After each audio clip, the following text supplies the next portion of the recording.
They say looks are the first thing people notice. If that's true, I should probably be a soap model by now. But no, I just look like I'm always sleepy and ready for a fight. What's worse, my love life is like a line at a government office. Long, messy, and when you finally get to the end, you realize you lined up for the wrong form. I used to think all you needed was the one. Just one person to love forever, like a lifetime supply of rice. The kind where you wake up in the morning and they're next to you.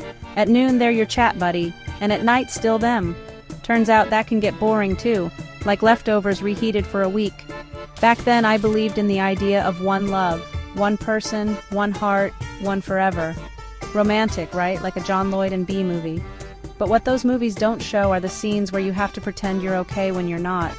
The times you smile even when you want to pull someone's hair out, when they suddenly leave you hanging like a wet sock left on a fence. That's when I understood that love isn't always a happy ending. Sometimes it's a cliffhanger. Sometimes it's a to be continued that never continues. And often it's a tragic story where you're both the hero and the villain. Heartbreak is like a thesis. You think you're almost done, but then there's a major revision. My major revision? A brutal breakup followed by the news. Congratulations, you have thyroid cancer. Wow, jackpot. Like winning a raffle you didn't even enter. In an instant, my love problem suddenly seemed like a grade school math problem. Simple. The heavy question wasn't, does he still love me, but will I make it to next Christmas? My dreams of being with him were replaced by dreams of my blood test results being normal. That's where the change began. When I was lying in that hospital bed, smelling the betadine in desperation, I thought, is this it? Is my life going to be like a TV drama?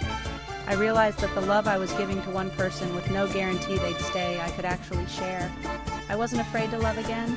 Actually, I made it a hobby, like collecting stamps or Funko Pops. Why limit myself to one when I could have 1,000? Life is too short to mope over someone who didn't choose you. It's much better to have options. Cancer was my ultimate wake-up call. A hard slap from the universe saying, hey, wake up, your world doesn't revolve around love. Suddenly my what-ifs became what-nows. What if he never came back? So what? What if he's with someone else? Good for them. The more important question was, what now? What am I going to do with my life now that I've been given a second chance?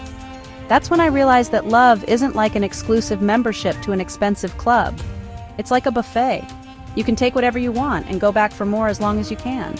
My exploration began. I dated. A lot. Different people, different stories. There was an artist, an engineer, a chef, and one whose job was to walk dogs.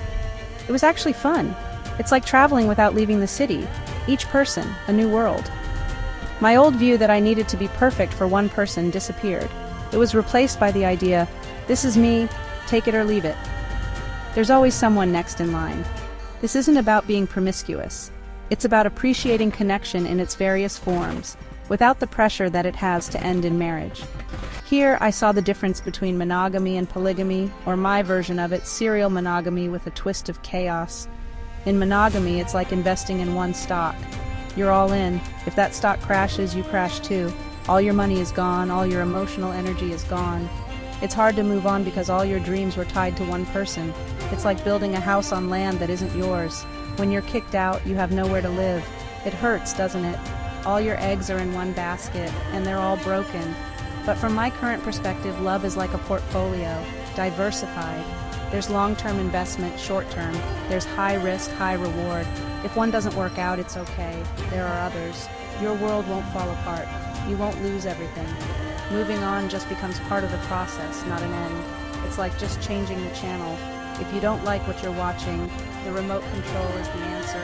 You don't have to break the TV. This change in perspective saved me from being a walking broken heart. For me, monogamy is like choosing a favorite song and listening to it every day, forever. At first it sounds great. You know every lyric, every note.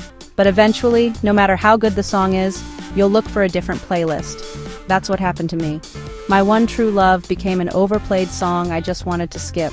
Love, when crammed into a box, suffocates. It dies. And what's left is obligation, not joy. On the other hand, the polygamous mindset, not literally having many spouses, calm down, is like Spotify Premium, access to all. You can listen to rock today, jazz tomorrow, and K-pop the day after. Each song has its own beauty. Each genre has its own mood. You don't have to choose just one. Loving this way becomes freer. No pressure. If one person is for intellectual conversations and another is for adventurous trips, why not? Love isn't one size fits all. It's a custom-made suit and I am my own tailor. Is this better for me? Yes, 100%. Because it removed the idea that I needed to be complete because of another person. I am already complete, on my own. The people who come into my life are a bonus. Like extra rice, they make things better. If they leave, it's okay, I'm still full. I won't go hungry. My happiness no longer depends on others staying. This is the greatest freedom I've ever felt. To love without fear of being left. Because I know that even if everyone leaves me, I will remain. Moving on from a monogamous relationship is hard because you feel like you've lost half of yourself. But actually, you're not half, so you don't need someone to complete you. You are whole. The problem is you entrusted your wholeness to someone else. In my journey, I learned that I own myself. I make myself happy. Love from others is just dessert. It's delicious, but it's not the main course. The main course is me, and I'm delicious with or without a partner, or 10 partners. Who's the fool in this story now? Is it me, who learned to love many and let go quickly? Or the people who keep crying over someone who's happy with someone else? They're the ones listening to a broken record, hoping the song will change. They're the ones waiting for someone to come back who isn't lost, but just went somewhere else. Me? I don't chase them. I don't bother them. My philosophy is like a bus. If it's full, don't try to squeeze yourself in.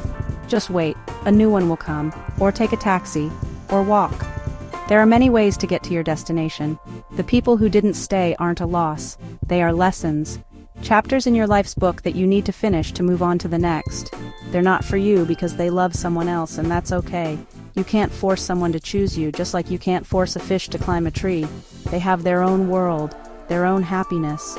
Letting go is not a sign of weakness, but of understanding. And after you understand, you're free to find your own happiness, with someone else, or with many others. Love, in the end, is like food. Don't stick with one dish forever if you don't like it anymore. Taste everything. Be a food critic of your own love life. Try the spicy, the sweet, the salty. There will be some you don't like and some you'll keep coming back to. The important thing is, you're full of experience. With every heartbreak, just think of it as food poisoning. It hurts your stomach, but it will pass. Afterward, you'll be hungry again, ready to eat something new. So the lesson? Love yourself so much that love from others is just a bonus. Learn to let go. The hands that are no longer holding on to you, you need to let go of them so you can be free to clap for yourself. Or to wave at the next one who comes along. Don't be afraid to get hurt. Be afraid when you stop learning. And remember, you're not stupid. They are. They didn't see your worth. It's okay, because with so many people in the world, for sure 1,000 will see it. Find them, one by one.